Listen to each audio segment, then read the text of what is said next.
I hope you ladies are coming to join us for a wonderful evening of Christian fellowship, Prefect David said.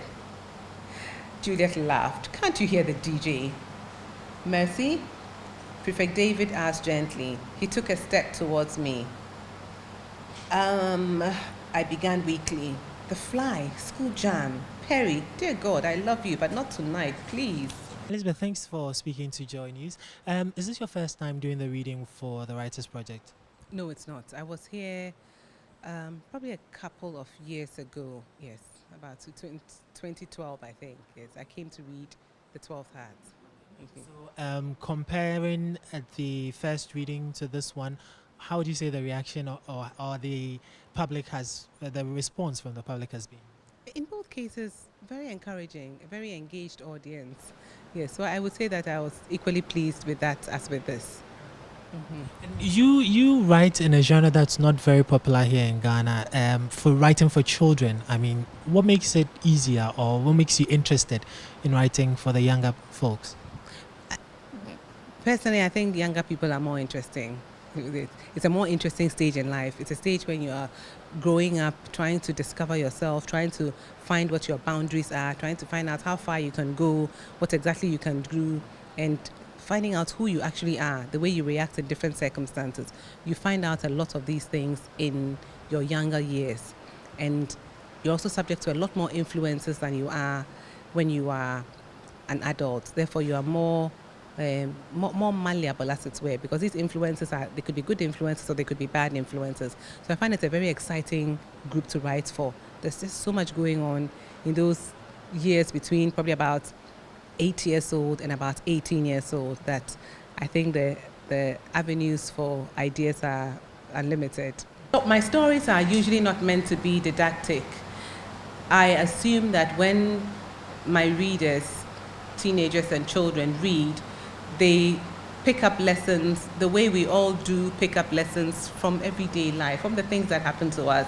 You either learn or you don't. It's a choice. Is it a fertile market, if I can put it that way, writing for young people? It is. It is. That's one complaint people often have in our country. They often say, oh, the young people aren't reading.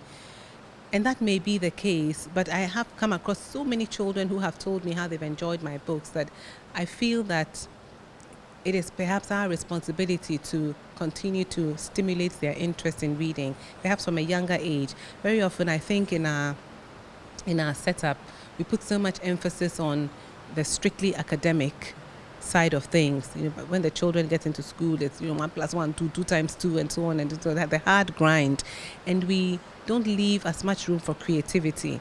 You see, so sometimes the children are tired, and when they're tired, they just want to play a game or watch TV.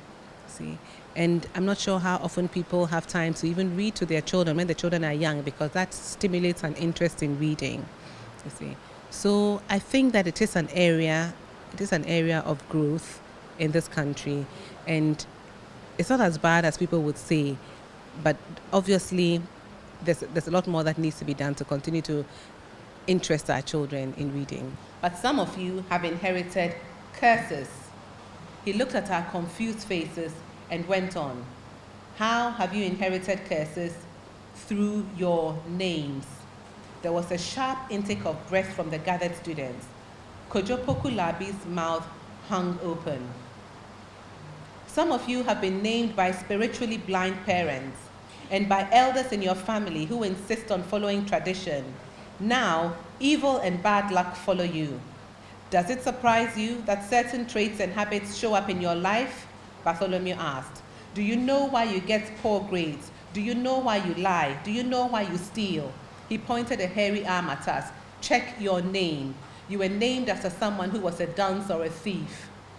We looked at each other in consternation. What exactly do we need to do to get them to read? Because they're competing with so many interests. Like you said, video games are there now. Most of them even use phones that the parents also use with all the apps and all that. How do we get them to really? Well, I think one of the first things is to actually supply the child with books that they are interested in. Very often as parents, we have an idea of the kind of books we would like our children to read. Oh, this is a very educational book. This book is going to be very good for you. And then you buy books for the child.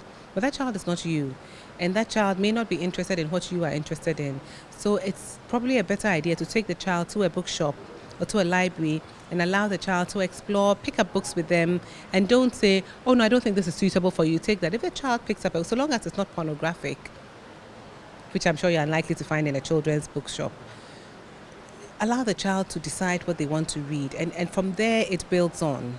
See, from there it builds on. So we have a certain responsibility as adults to expose our children to their books, allow them to make certain choices, read to them at early stages. If, of course, you have cases where parents are illiterate, but where a parent is literate, read to the child and allow the child to discover the excitement that lies within pages. And to a large extent, I think you'll find that you do end up with a child who has at least a reasonable interest in books. The audience fell in love with your reading today of the Dorm Challenge. Some are asking if there's going to be a sequel to it. Absolutely, there's going to be a sequel. The Dorm Challenge is in itself a sequel to the 12th Heart, and the plan is to have 5 books.